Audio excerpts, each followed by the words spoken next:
What is up, my dudes? There's a giant ass ship blocking the Suez Canal in Egypt. If you ever experience a traffic jam, just know that it ain't as bad as this, because the consequences are global. God almighty, look at that. And they're also having trouble getting the ship unstuck using excavators and dredgers. So wow, they're struggling and can't resolve this situation. Now this has nothing to do with Halo except one thing. Yo Egypt, we the Halo community have the answer. Shoot it and blow it up. Anyway, while this is going on, we also got a new Halo Infinite update. It talks about the audio and sound design of the game. Now I thought some of the sections were pretty cool, like the one where they give a sneak preview of the new battle rifle sound. Man, that sounds powerful and it has some oomph. Yo my dudes, you ever hear a woman say something sexy and the harmony in her voice is like heaven? Well, this right here,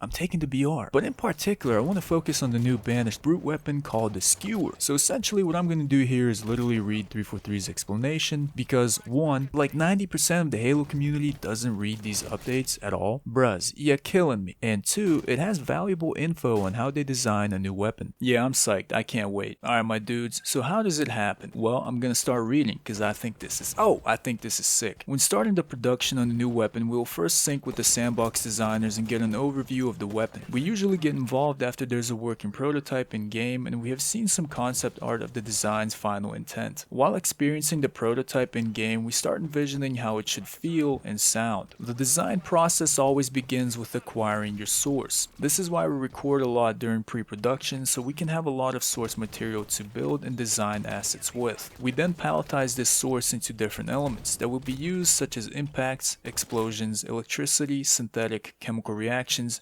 mechanics, etc. Usually we'll have a general idea of how we want it to sound in our heads and we'll begin assembling the ingredients necessary to make that come to life. Once we design something we feel good about, we will get into the game to hear out sounds and context and iterate it as needed. Once we are happy, we check it into the game and get more ears on it, have people playtest with it and collect valuable feedback. To give to better a picture of the process. 343, I'm foreign, I do not understand this word in here. To give to better a picture of the process. Here goes an example of a new banished power weapon called the Skewer. This weapon's audio was designed by Mike Leaning, one of the many talented sound designers who contributed to Halo Infinite. For banished weapons, we established some core principles to how they should sound. When thinking of banished, the first thing that comes to mind is brute. The word brute is savage and violent, so it only makes sense that is conveyed in the audio with making it sound powerful, animalistic, and visceral. The banished weaponry has a more primitive feel than some of the other factions, so this calls for having a strong sense of organic matter in the content. This helps give a strong grounding and sell the mechanical nature of them. Even though I mentioned primitive in my previous sentence, the brutes in general are highly intelligent and use this knowledge to incorporate more advancements of technology into their equipment, so we make sure to bring in some interesting sci-fi elements to help sell the fantasy. When designing our weapons, we will have them set up as follows. Impact, punch and body. This is the foundation of the weapon fires that gives you the initial transient smack. Low end thud provides a grounding element to build upon.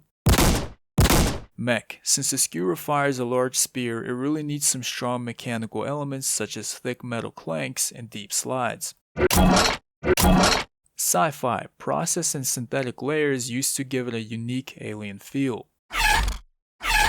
Tails. This gives us a sense of the environment in which the gun is being fired in, the reflections of the gunshot bouncing off the environment. We design unique tails for different environments so that your gunfire will sound slightly different depending on if you are in an open field, narrow interior, medium interior, or large interior space. The tails also really help to sell the power and size of the weapon. For more alien weapons, we also incorporate more interesting textures into the tails to make it sound more exotic, like the tonal textures heard in the example below.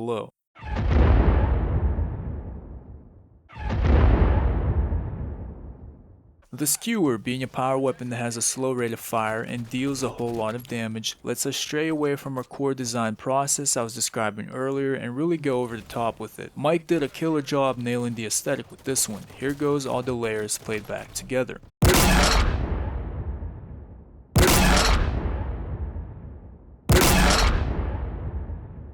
We also design unique content for the third-person, non-player version. It is derived from the player assets, but is not just a copy. The content is authored so that it has slightly less punch and detail, and a bit snappier so that it has nice contrast against the player version. For the third-person content, we create close, mid, and far versions that help simulate the perspective of hearing the sound from different distances. This approach really helps to add more overall depth and believability to the soundscape. Alright boys, so that's kind of a perspective into how 343 designs new weapons. Only reason I'm pointing out because I thought it was an interesting section of the latest Halo Infinite update and kind of a unique insight into how 343 goes into the extent and the amount of effort they put into designing new weapons for Halo games. And to be honest, I'm actually psyched. I can't wait to take this damn skewer and pop someone in the face with a giant spear. Like imagine that, a big ass spear just impaling somebody into a wall.